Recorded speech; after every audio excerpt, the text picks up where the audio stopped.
The Nigerian government says it is looking for alternative funding sources after the United States suspended foreign aid.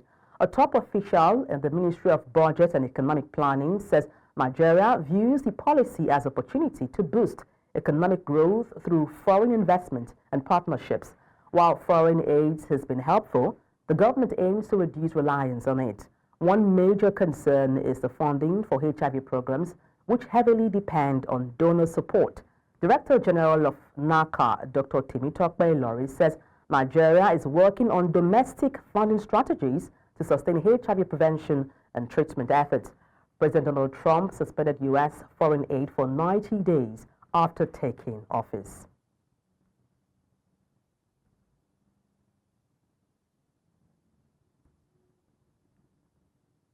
And for more on this, we're joined by a political analyst in person of Akin Fapohunda. Good afternoon. Glad to have you join me on the news.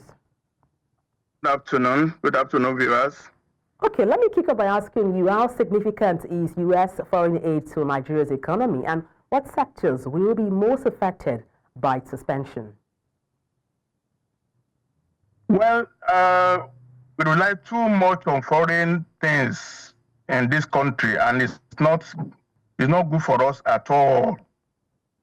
It's like we are used to feeding bottle from outside, and it has stifled our own way of thinking, our own way of looking at life.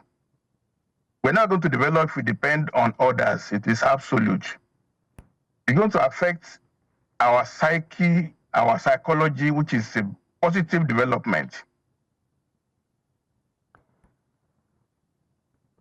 Mr. Fapohunda, talking about dependency on foreign aids and on foreign goods, what alternative funding strategies can Nigeria adopt, for instance, to ensure a sustainable economic growth and, of course, development? Well, as I said, if you don't look inwards, we're just wasting time. For example, anytime there's a public offer for bond or for public subscription of shares, it's always oversubscribed, meaning that there's so much money in this country in private hands. Only government has to develop a transparency outlook. Most of the money with individuals will come out to execute government projects.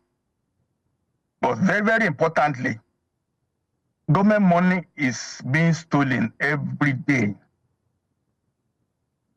Government is leaking revenue massively. If you can just look at the right places, there's so much money to fund practical things that will aid the country to develop. So what steps, in the light of what you have just said, would you recommend for governments, shifting from foreign aid, and also investment, to local production to boost revenue in Nigeria?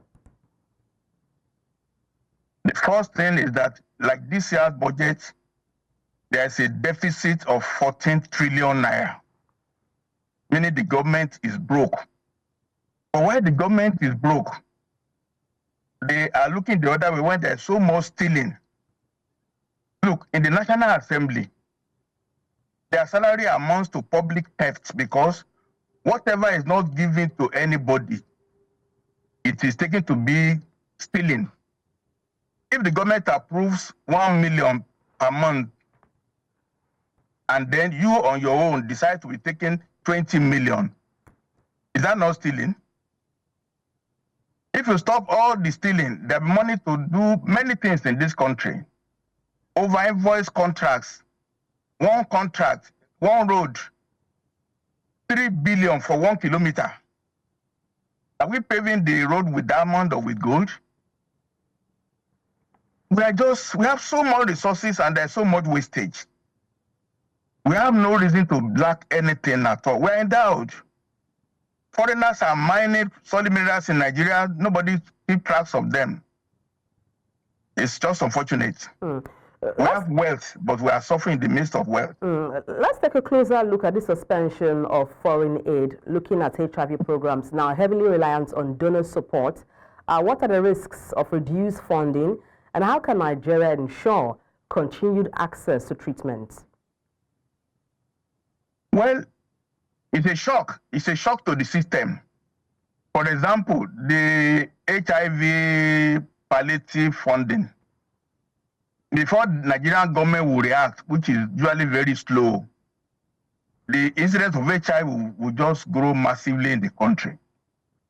That will be the first impact of the withdrawal of aid, because we don't respond to issues in a timely manner.